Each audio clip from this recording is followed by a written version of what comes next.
Welcome to connected classroom. मैं हूं ज़ैनुल आबिदीन, आपका फिज़िक्स इंस्ट्रक्टर।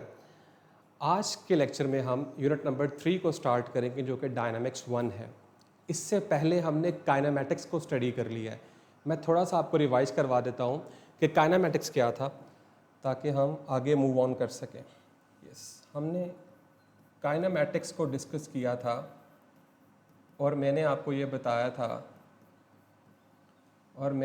बताया था कि काइनेमैटिक्स में हम सिर्फ और सिर्फ टाइप्स ऑफ मोशन को डिस्कस करते हैं, टाइप्स ऑफ मोशन। और उसमें अगर आपको याद हो तो हमने translatory motion, rotatory motion, vibratory motion को स्टडी किया था। फिर ट्रांसलेटरी की मज़ीद 3 टाइप्स को डिस्कस किया था, जिनमें से नंबर 1 हमने डिस्कस किया था लीनियर या फिर rectilinear motion, number 2 curvilinear motion या circular motion, and number 3 random motion. फिर हमने देखा था कि distance, displacement, speed, velocity, acceleration due to gravity and then graphs को डिस्कस किया था हमने। तो अब हम स्टार्ट करने जा रहे हैं dynamics 1।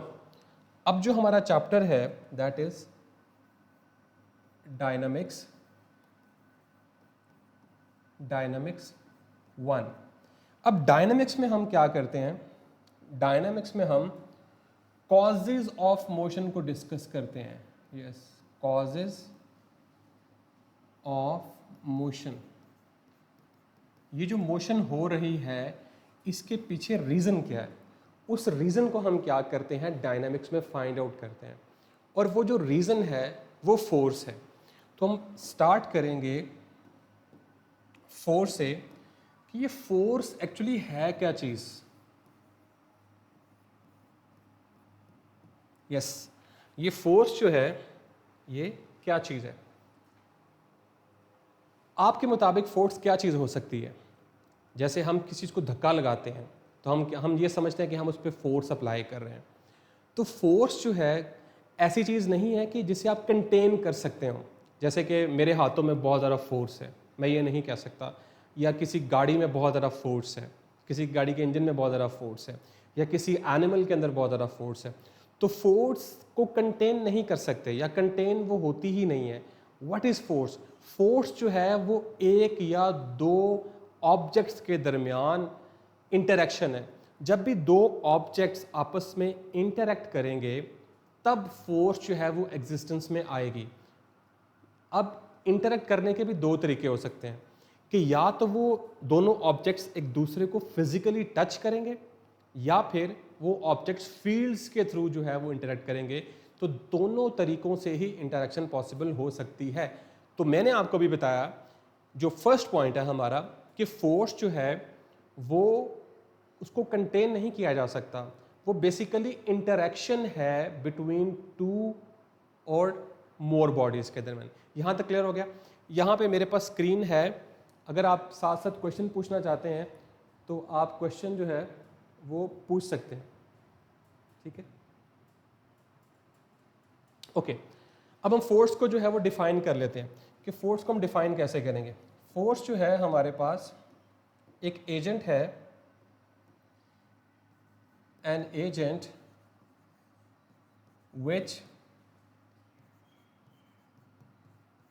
changes or tends to change state of body, starts or stops its motion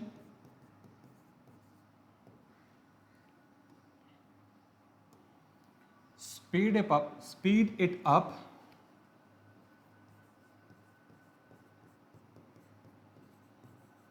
or slow it down and change direction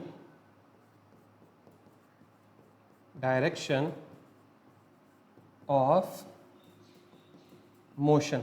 जी, मैंने आपको बताया है कि फोर्स जो है वो काइंड ऑफ इंटरेक्शन है। यस, अब इंटरेक्शन किस किस के दरमियान में है? दो डिफरेंट बॉडीज के दरमियान। किसके दरमियान में? टू और मोर बॉडीज के दरमियान जो इंटरेक्शन होती है उसको हम क्या कहते हैं? फोर्स। अब ये जो इंटरेक्शन है मैंने आपको बताया कि दो तरह से हो सकती है, कि या तो फिजिकली दोनों बॉडीज जो है वो एक दूसरे को टच कर रही हो, या फिर दोनों बॉडीज जो है वो फील्ड्स के थ्रू जो है वो एक्ट कर रही हो। जैसे हमारे पास ग्रेविटेशनल फील्ड है, मैग्नेटिक फील्ड है, इलेक्ट्रोस्टैटिक फील्ड है, इनको हम क्या कह सकते हैं कि ये फील्ड्स के थ्रू इंटरेक्ट करती हैं। तो दोनों तरह से फिजिकली भी और फील्ड के थ्रू जो है वो इंटरेक्शन हो सकता है। तो इसी को बेस बनाते हुए हमने क्या किया है कि फोर्सेस को दो कैटेगरीज में हमने क्या किया है? डिवाइड किया है। तो आई होप सो कि यहाँ तक आपने लिख लिया होगा। ठीक है, तो एक ऐसा एजेंट है, एक ऐसी एंटिटी है जो क्या करती है? किसी भी बॉडी की स्टेट को चेंज करती है या चेंज करने की कोशिश करती है। किसी बॉडी को उसकी मोशन को स्टार्ट कर देती है या फिर उसको स्टॉप कर देती है, या फिर उसे स्पीड इट अप कर देती है, यानी बढ़ा देती है स्पीड, या उसको स्लो डाउन कर सकती है, या फिर उसकी डायरेक्शन को चेंज कर सकती है। तो आपने देखा कि जो हमारे पास फोर्स है वो क्या कर रही है? वो चेंज कर रही है मोशन। तो force causes change in motion. ये लाइन भी आप लिख लें, भी इंपॉर्टेंट है कि force causes change in motion. तो फोर्स हमेशा क्या करती है? मोशन को चेंज करती है, और ये मोशन को सस्टेन नहीं करती। ये बात आपने याद रखनी है।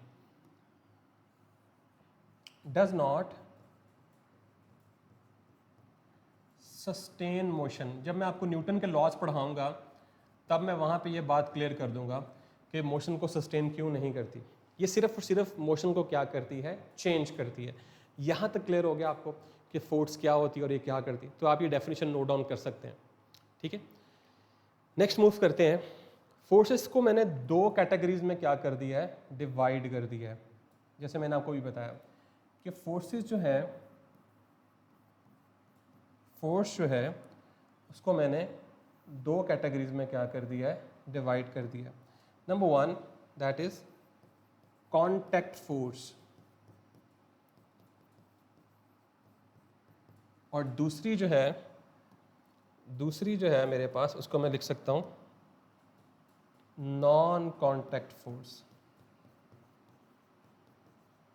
Non contact force.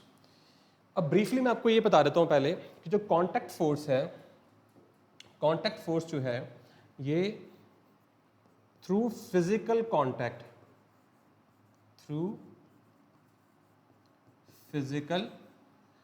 कॉन्टैक्ट जो है वो एक्ट करती है। ठीक है, नंबर टू, थ्रू फील्ड्स। जी, ये फोर्सेस जो हैं ये फील्ड्स के थ्रू क्या करती हैं? एक्ट करती हैं। तो ये एक ब्रीफ सी समरी है। फोर्सेस को हमने क्या किया है? दो तरह से कैटेगराइज कर दिया है, और कैटेगराइज किस तरह से किया है? इंटरेक्शन की बेस के ऊपर। Yes, interaction. अगर तो इंटरेक्शन जो है वो फिजिकली हो रहा है तो ऐसी फोर्स को हम क्या कहेंगे? Contact force. और अगर वो थ्रू फील्ड हो रहा है तो उसे हम क्या कहेंगे? Non contact force. आगे चलते हैं, हम बारी बारी एक्सप्लेन करते हैं कि ये क्या है। ओके, तो सबसे पहले मैं आपको स्केच बना के बता देता हूँ कि ये जो हमारे पास कॉन्टैक्ट फोर्स हैं, यस, कॉन्टैक्ट फोर्स जो हैं ये कौन कौन सी हो सकती हैं? Contact forces. ओके, तो कॉन्टैक्ट फोर्सेस जो हैं वो मेरे पास कितनी टाइप्स की हो सकती हैं? ओके, 1 2 3 4 5, साथ साथ हम गिनते जाते हैं। तो सबसे पहली कॉन्टैक्ट फोर्स जो है उसे हम कहते हैं नॉर्मल फोर्स। इसे मैं बाद में एक्सप्लेन करूंगा कि नॉर्मल फोर्स क्या होती है। फिर हमारे पास होती है थर्स्ट फोर्स।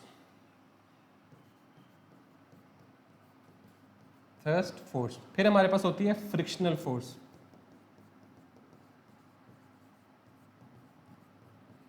इसी तरह से हमारे पास होती है टेंशन, टेंशन इटसेल्फ एक फोर्स है, ठीक है। उसके बाद होती है हमारे पास elastic force,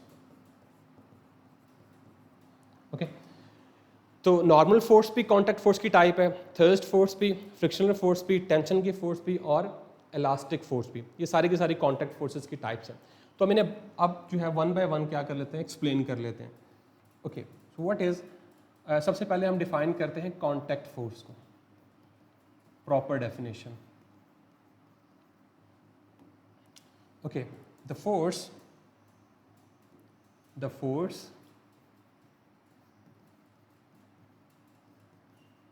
that acts between two objects that are in physical contact। तो ऐसी फोर्स जो कि दो ऑब्जेक्ट्स के दरमियान लग रही हो, लेट्स से मैं आपको कहता हूं कि ये मेरे पास एक टेबल है,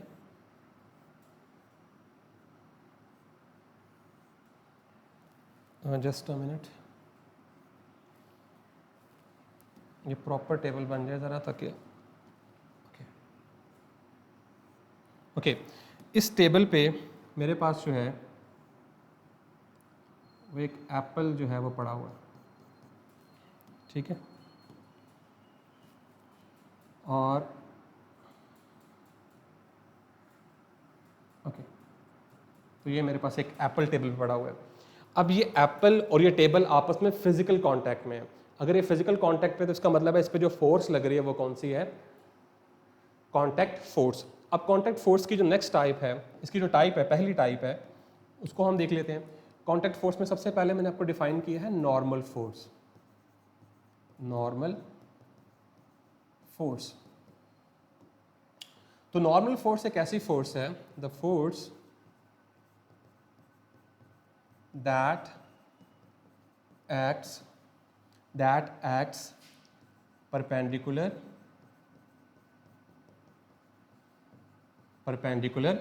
to contact surface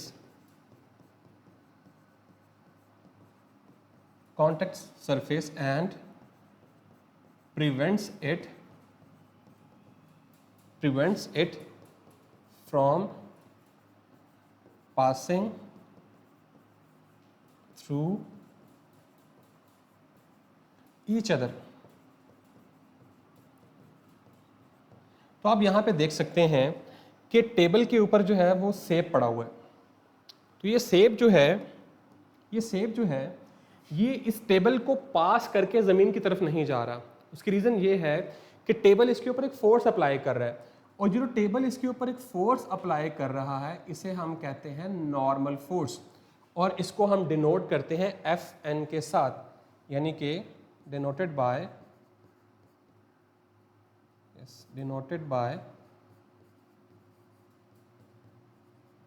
F N.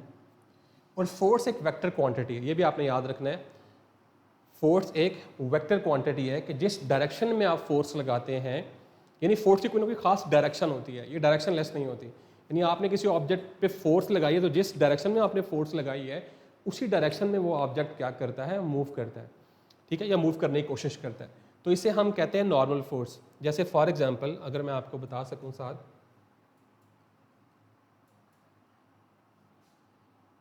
Yes, ये हमारा टॉपिक स्टार्ट हो गया यहाँ से, और ये देखें, अगर आप यहाँ देखें तो इस टेबल के ऊपर बुक पड़ी हुई है, तो इस टेबल जो है इस बुक के ऊपर एक फोर्स लगा रहा है जिसकी वजह से बुक जो है वो टेबल को क्रॉस करके या इसमें से पास होके ज़मीन की तरफ नहीं जा रही, और उस फोर्स को हम क्या कहते हैं, नॉर्मल फोर्स, और इसे हम रिप्रेजेंट करते हैं एफ एन के साथ।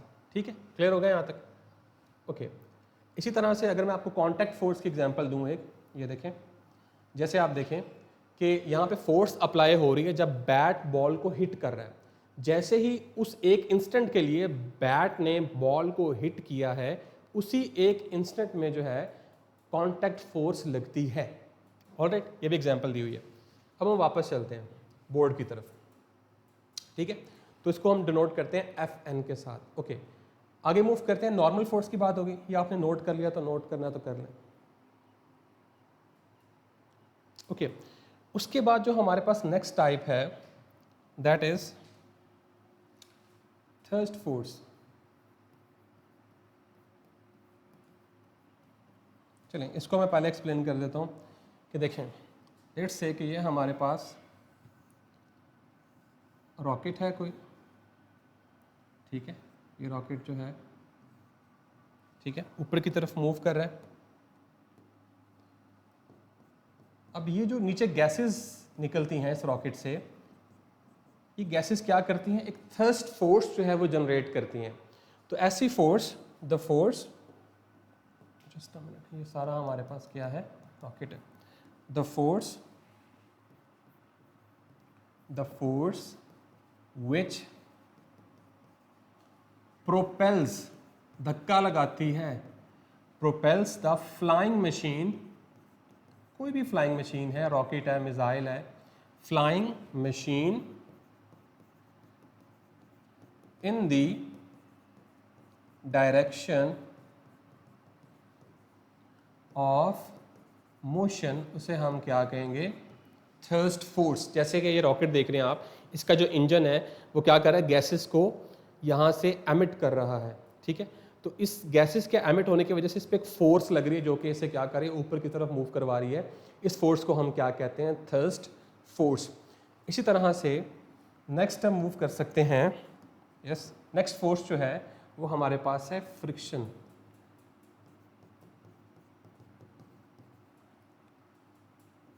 Frictional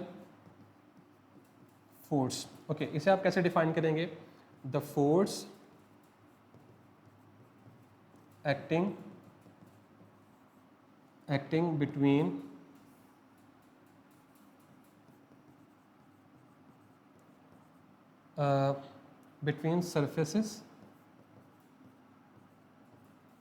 surface of solids that are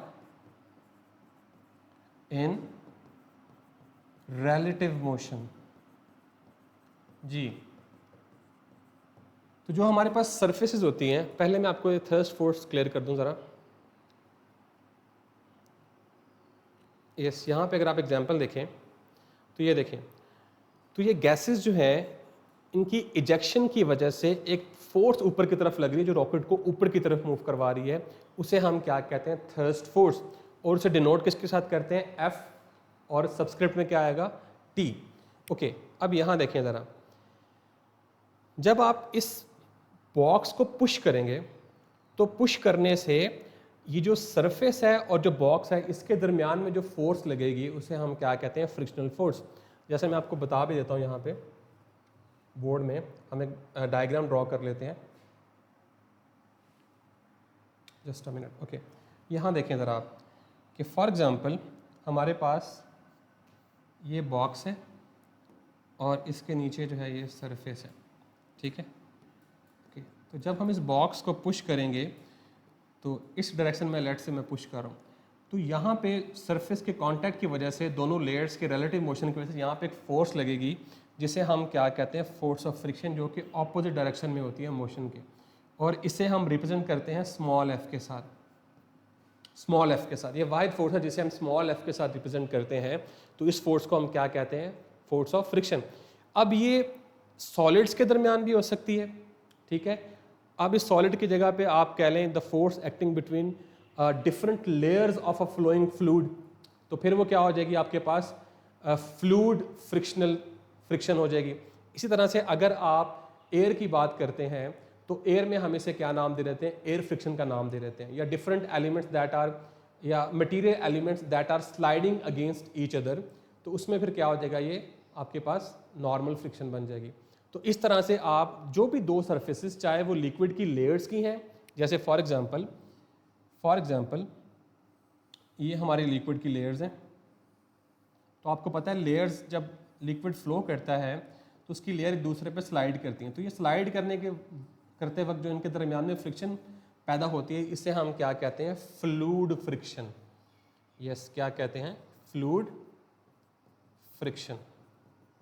ठीक है, इसी तरह से अगर कोई ऑब्जेक्ट जो है वो फ्रीली फॉल कर रहा है, लेट्स से फॉर एग्जांपल ये मेरे पास एक ऑब्जेक्ट है और ये क्या कर रहा है, फ्रीली फॉल कर रहा है ऊपर से नीचे की तरफ, तो ये जो इस पर फोर्स लगेगी नीचे आते वक्त, इस पर जो फोर्स लगेगी उसे हम कहते हैं एयर फ्रिक्शन। ठीक है, तो डिफरेंट मीडियम में डिफरेंट नाम बन जाता है फ्रिक्शन का, लेकिन होती है basically relative motion of different layers of fluid या डिफरेंट सरफेसेस ऑफ फ्लूइड। ठीक है, इसे एक और नाम भी देते हैं ड्रैग फोर्स। ठीक है, जैसे मैं आपको एक सिंपल एग्जांपल देता हूँ, अगर आप एक गाड़ी में मूव कर रहे हैं तो अगर आप शीशे से अपना हाथ बाहर निकालें तो आपको एयर फील होती है जो कि आपके हाथ को पुश कर रही होती है बैकवर्ड। वो जो आपको एयर फील हो रही होती है उससे हम ड्रैग फोर्स कहते हैं, या फिर उससे हम कहते हैं कि ये ड्यू टू एयर फ्रिक्शन की वजह से है। ठीक है, तो इसे हम क्या कहते हैं, frictional force. Okay, next move करते हैं। नेक्स्ट हम डिस्कस करेंगे अब, नेक्स्ट है हमारे पास टेंशन। टेंशन जो है ये भी हमारे पास क्या है, एक फोर्स है, और ये कब लगती है कि जब दो डिफरेंट मटेरियल्स आपस में कांटेक्ट में हो, लेकिन कांटेक्ट में हो किसी तीसरी चीज़ की वजह से, जो कि स्प्रिंग हो सकता है, स्ट्रिंग हो सकती है, इसके अलावा कुछ और चीज़ हो सकती है जिससे उन दोनों को बांधा हुआ है, तो उसमें जो फ्रिक्शन जो फोर्स पैदा होती है उसे हम क्या कहते हैं, टेंशन की फोर्स। कैसे डिफाइन करेंगे इसे, force that acts between two objects in contact through spring. ठीक है, एंड या आप कह लें और स्ट्रिंग। ठीक है, तो अगर दो ऑब्जेक्ट्स हैं, लेट्स से कि आपके पास दो ऑब्जेक्ट्स हैं और उनको आपने क्या किया हुआ है, किसी रस्सी से या किसी स्प्रिंग की मदद से बांधा हुआ है, तो उनमें जो फोर्स पैदा होगी जब आप इसे स्ट्रेच करेंगे या कंप्रेस करेंगे, तो उस फोर्स को हम क्या कहेंगे, स्ट्रेच करने से पैदा होती है और उसे हम क्या कहते हैं, टेंशन की फोर्स। ठीक है, दो मटेरियल्स या दो ऑब्जेक्ट्स जो कि कांटेक्ट में है किसी स्प्रिंग या किसी स्ट्रिंग की मदद से, तो उसे हम क्या कहते हैं, टेंशन की फोर्स। और इसे हम डिनोट करते हैं टी के साथ, ये आपने याद रखना है, टी के साथ हम इसे डिनोट करते हैं, कैपिटल टी के साथ। ठीक है, ओके, उसके बाद नेक्स्ट फोर्स जो है वो हमारे पास है elastic force. Elastic force, okay, the force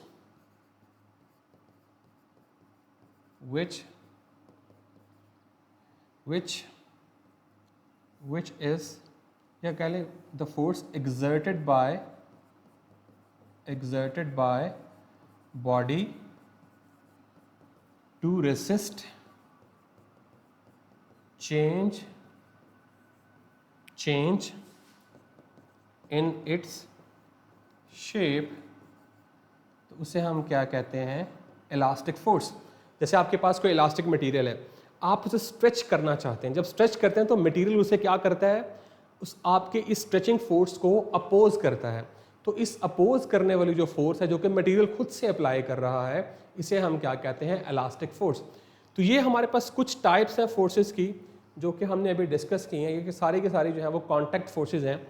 यहाँ पे हमारे पास ये देखें, जब आपने इसे हैंग किया है तो ये डाउनवर्ड जो है, मैं आपको बता देता हूँ कि डाउनवर्ड जो है यहाँ पे ये फोर्स ऑफ ग्रेविटी जो है इस पे एक्ट कर रही है डाउनवर्ड, और जो इस स्प्रिंग में जो फोर्स डेवलप हो रही है उसे हम क्या कहते हैं, टेंशन की फोर्स, Ft से इसे डिनोट करते हैं। ठीक है, तो यहाँ देखिए आप कि अगर आप इस डायरेक्शन में फोर्स अप्लाई कर रहे हैं जो कि एक्सटर्नल फोर्स है, मैं इसको बाद में एक्सप्लेन करूंगा, एक्सटर्नल इंटरनल फोर्स क्या होती है, इस तरह नेट फोर्स क्या होती है, बैलेंस अनबैलेंस, वो बाद में बात करेंगे, अभी सिर्फ टाइप्स की बात कर रहे हैं। तो फ्रिक्शनल फोर्स जो है वो आपकी पुश फोर्स के ऑपोजिट होगी इस डायरेक्शन में, जिस तरह ये एरो हेड बना हुआ है, और अगर आप यहाँ पे गौर से देख सकें तो ये स्मॉल f से हम इसे क्या करते हैं, डिनोट करते हैं। तो ये कुछ टाइप्स यहाँ पे बनी हुई हैं, आप देख सकते हैं। ओके, यहाँ तक हमने जो है वो कॉन्टैक्ट फोर्सेस को डिस्कस कर लिया। मैं आपको रिवाइज करवा देता हूँ। सबसे पहले हमने डिस्कस किया था कि फोर्सेस जो हैं वो कितनी टाइप्स की होती हैं। तो हमने दो तरह से कैटेगराइज किया था। Number 1 contact, number 2 non contact. अच्छा, कॉन्टैक्ट फोर्स क्या थी कि जो जिसमें फिजिकल कॉन्टैक्ट होता है, और उसके आगे कितनी टाइप्स थी, 5 टाइप्स थी। नंबर 1 सबसे पहली नॉर्मल फोर्स, नंबर 2 फिर हमने डिस्कस किया थर्स्ट फोर्स को, फ्रिक्शनल फोर्स। फ्रिक्शनल फोर्स की आगे टाइप्स हो सकती हैं, वो एयर फ्रिक्शन हो सकती है, वो नॉर्मल फ्रिक्शन हो सकती है, वो ड्रैग फोर्स हो सकती है, ठीक है, उसको हम मजीद टाइप्स में डिवाइड कर सकते हैं। इस तरह फिर नंबर 4 में हमने डिस्कस किया टेंशन, एंड देन हमने लास्ट पे डिस्कस किया इलास्टिक फोर्स। ये सारी की सारी कौन सी फोर्सेज हैं, कॉन्टैक्ट फोर्सेज। अब हम बात करेंगे नॉन कॉन्टैक्ट फोर्सेज। यस, अब हम डिस्कस करेंगे नॉन कॉन्टैक्ट फोर्सेस। ओके, इसको हम डिफाइन कर लेते हैं। The force that acts at a distance without any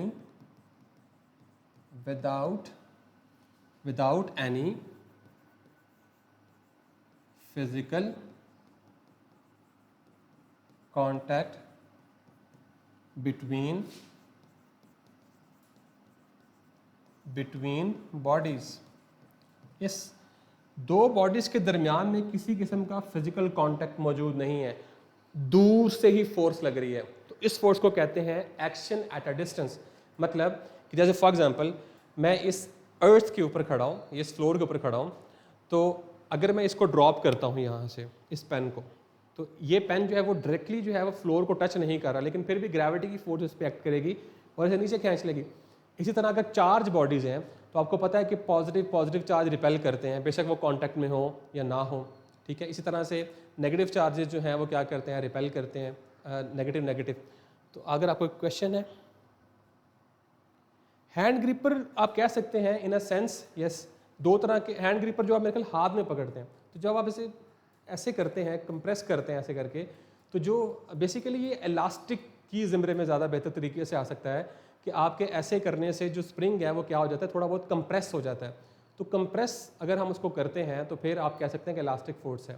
तो अगर आप उसे स्ट्रेच कर रहे हैं, खींच रहे हैं, तो फिर उस सेंस में हम कह सकते हैं इसके अंदर टेंशन की फोर्स जो है वो जनरेट हो रही है, ठीक है। ओके, नॉन कॉन्टैक्ट फोर्स जो है उसकी 3 टाइप्स होती हैं। Non contact force. अच्छा, तो इसमें सबसे पहली टाइप जो है वो हमारे पास क्या आ जाएगी, ग्रेविटेशनल फोर्स। ग्रेविटेशनल फोर्स, ठीक है। फिर इसके बाद आ जाएगी इलेक्ट्रोस्टैटिक फोर्स,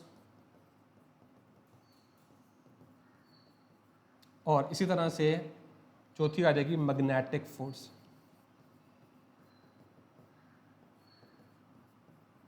ठीक है, तो ये 3 फोर्सेस जो है ये फील्ड्स के थ्रू एक्ट करती हैं। अब इनकी कॉरस्पॉन्डिंग फील्ड्स कौन कौन सी हैं। ग्रेविटेशनल फील्ड आपको पता है, ग्रेविटेशनल फोर्स जो है वो ग्रेविटेशनल फील्ड में लगती है, ग्रेविटेशनल फील्ड में लगती है। इसी तरह से इलेक्ट्रोस्टैटिक फोर्स जो है वो इलेक्ट्रिक फील्ड में लगती है। जैसे मैंने आपको शुरू में बताया था कि ये फील्ड्स के थ्रू क्या करती हैं, इंटरेक्ट करती हैं। मैग्नेटिक फोर्स जो है ये मैग्नेटिक फील्ड में काम करती है, यानी मैग्नेटिक फील्ड होगी तो ये फोर्स लगेगी। अगर ये तीनों फील्ड्स खत्म कर दी जाएं तो ये तीनों फोर्सेस भी खत्म हो जाएंगी, ये एक्ट नहीं कर सकती, ठीक है। तो अभी 1 बाय 1 हम इन्हें डिफाइन कर लेते हैं। Number 1 gravitational force.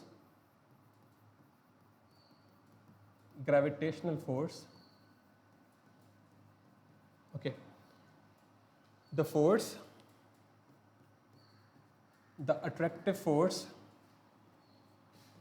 the attractive force between two objects with mass, yes, उनके पास मैस होना चाहिए। मैस होगा तो ग्रेविटेशनल फोर्स जो है वो एक्ट करेगी। नंबर 2, इलेक्ट्रोस्टैटिक फोर्स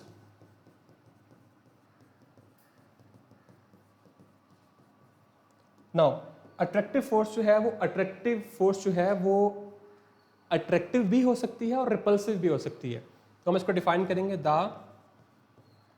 अट्रैक्टिव और repulsive force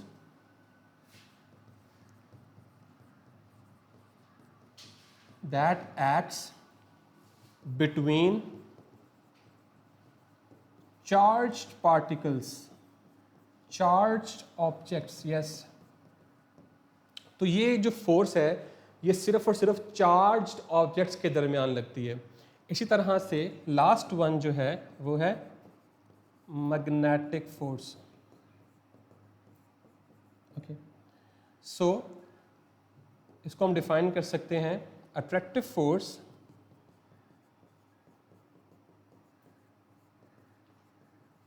between magnetic poles. ठीक है, ये अट्रैक्टिव भी होती है, रिपल्सिव भी होती है।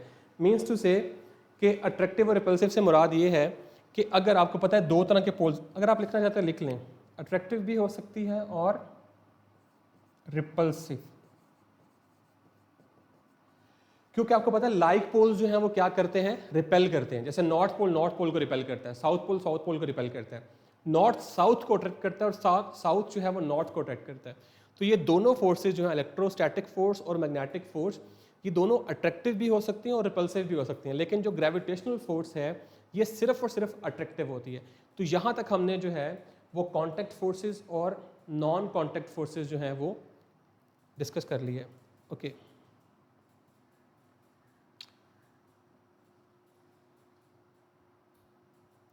Examples of non contact forces. जी, एग्जाम्पल्स यही हैं, gravitational force non contact force है, इलेक्ट्रोस्टैटिक फोर्स है, इसी तरह से मैग्नेटिक फोर्स है।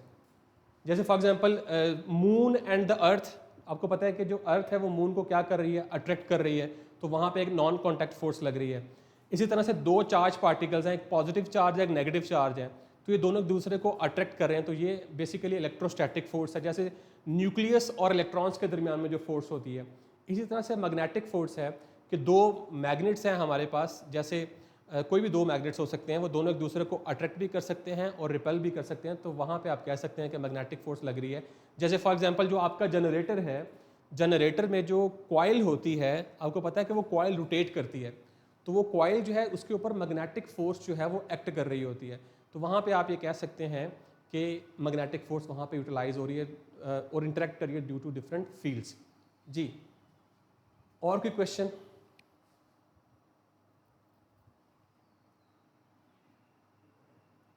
यस, अगर आपके कुछ और सवालात हैं तो आप पूछ सकते हैं।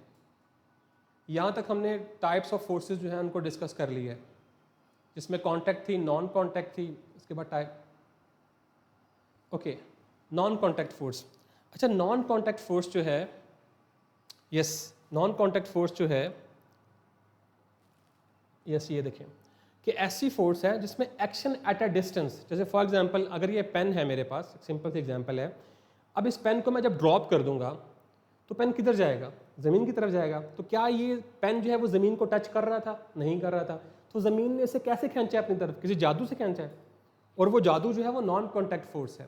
और वो नॉन कॉन्टैक्ट फोर्स इस वजह से लग रही है क्योंकि यहाँ पे ग्रेविटेशनल फील्ड मौजूद है। ऑलराइट, तो इस तरह से हम कह सकते हैं कि नॉन कॉन्टैक्ट फोर्सेस जो हैं उसके लिए बॉडीज़ का टच करना ज़रूरी नहीं है। इसके लिए ज़रूरी नहीं है कि ये फ्लोर को टच करे, ये बेशक फ्लोर को टच ना भी करे, लेकिन जो अर्थ है वो अपनी ग्रेविटेशनल फील्ड के थ्रू इसके ऊपर क्या लगाएगी, ग्रेविटेशनल फोर्स लगाएगी और इसे अट्रैक्ट कर लेगी। ठीक है, इसी तरह से इलेक्ट्रोस्टैटिक फोर्स है, जैसे मैंने यहाँ पे भी लिखा, अभी मैं आपको बता देता हूँ कि मेरे पास दो चार्जेस हैं। लेट्स से कि ये एक पॉजिटिव चार्ज है और एक ये नेगेटिव चार्ज है। ये पॉजिटिव चार्ज है और नेगेटिव चार्ज है। क्या दोनों एक दूसरे को टच कर रहे हैं? नो, ये टच नहीं कर रहे, लेकिन उसके बावजूद भी जो है ये क्या करेंगे, दूसरे को अट्रैक्ट जो है वो क्या करेंगे, इस तरह से एक दूसरे को क्या करेंगे, अट्रैक्ट करेंगे। अब देखें दोनों एक दूसरे को टच तो नहीं कर रहे, लेकिन दोनों एक दूसरे को क्या कर रहे हैं, अट्रैक्ट कर रहे हैं। मैग्नेटिक फोर्स, ये देखें कि आपके पास दो पोल्स हैं, ठीक है, एक ये पोल है और एक ये पोल है। आपको पता है मैग्नेट के दो पोल्स होते हैं नॉर्थ से साउथ, ठीक है। इनके दरमियान जो है वो आपके पास मैग्नेटिक फील्ड मौजूद होती है, ठीक है। अब एक चार्ज पार्टिकल को आप इसमें लेके आए, लेट्स से कि आप नेगेटिव पार्टिकल को लेके आए हैं, तो वो क्या करेगा, वो इसके अंदर गोल गोल घूमना स्टार्ट कर देगा ऐसे, ठीक है। अब ये जो हमारे पास चार्ज पार्टिकल है, ये इसको टच तो नहीं कर रहा पोल्स को, तो पोल्स तो साइडों में पड़े हुए हैं, दरमियान में तो हमारे पास सिंपल एक स्पेस है जहाँ पे फील्ड एग्जिस्ट कर रही है। तो टच किए बगैर ये पोल जो है इसके ऊपर फोर्स लगा रहे हैं, ऐसे हम क्या कहते हैं, नॉन कॉन्टैक्ट फोर्स। जी अब क्लियर हो गया आपको? ओके, इलास्टिक फोर्स क्या होती है? इलास्टिक फोर्स जो है, जब आप किसी ऑब्जेक्ट को स्ट्रेच करते हैं तो ऑब्जेक्ट एक रेजिस्टिव फोर्स लगाता है, मतलब कि अपने आप को स्ट्रेच होने नहीं देता, कोशिश करता है कि अपने आप को स्ट्रेच ना होने दे, तो इसमें से आपको एक एक्सटर्नल फोर्स लगानी पड़ती है। लेकिन जो ऑब्जेक्ट खुद फोर्स लगा रहा है कि वो अपने आप को स्ट्रेच नहीं होने दे रहा, उस फोर्स को हम क्या कहते हैं, इलास्टिक फोर्स, जो कि उसकी इलास्टिसिटी की वजह से है। जी ओके, फ्रिक्शनल फोर्स जो है, जब दो डिफरेंट, आप इस तरह करें ना, अपने दोनों हाथ निकालें बाहर, निकाल लिए, अब इस हाथ के ऊपर ये हाथ रखें और इसको ऐसे से करके रब करना स्टार्ट करें, तो आपको हीट फील हो रही है।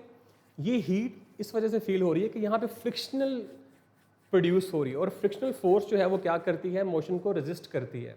ऑल राइट, तो फ्रिक्शनल फोर्स तब होती है जब दो ऑब्जेक्ट्स आपस में स्लाइड करते हैं, तो स्लाइड करने की वजह से वो जो फोर्स मोशन को रोकती है, जब आप स्लाइड करें तो आपको फोर्स लगानी पड़ रही है बार बार, ये जो फोर्स आपको रोक रही है, जिसकी वजह से आपको खुद फोर्स लगानी पड़ रही है, उसे हम क्या कहते हैं, फोर्स ऑफ फ्रिक्शन। जी क्लियर है? इलास्टिक फोर्स मैंने अभी एक्सप्लेन किया है कि इलास्टिक फोर्स वो फोर्स है कि आपके पास रबर बैंड अगर हो तो आप उसे क्या करते हैं, स्ट्रेच करते हैं। जब आप उसे स्ट्रेच करते हैं तो जब छोड़ते हैं तो मटेरियल अपने आप को रीस्टोर कर लेता है वापस, वो रबर बैंड वापस आ जाता है अपनी ओरिजिनल शेप में। वो जिस फोर्स के थ्रू वापस आता है उसे हम क्या कहते हैं, इलास्टिक फोर्स। ठीक है, इलास्टिक फोर्स भी क्लियर होगी।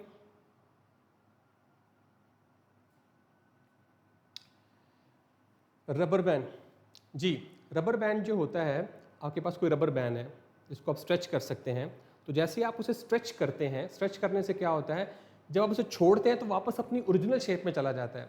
तो आपके पास एक बॉल है, आपने उसे स्क्वीज किया, जैसे ही आपने छोड़ा तो वो अपनी ओरिजिनल शेप में वापस चली जाती है। तो जिस फोर्स के थ्रू अपनी ओरिजिनल शेप पे चली जाती है, इसे हम क्या कहते हैं, इलास्टिक फोर्स। तो यहाँ पे हमारा लेक्चर जो है वो खत्म हो रहा है। अगर आपके मजीद कुछ क्वेश्चंस हैं तो आप YouTube पे कमेंट सेक्शन में कर सकते हैं। आपकी नेक्स्ट क्लास जो है वो केमिस्ट्री की, तो वो लेट हो रही है। तो this is all from my side, this is Anul Abidin signing off.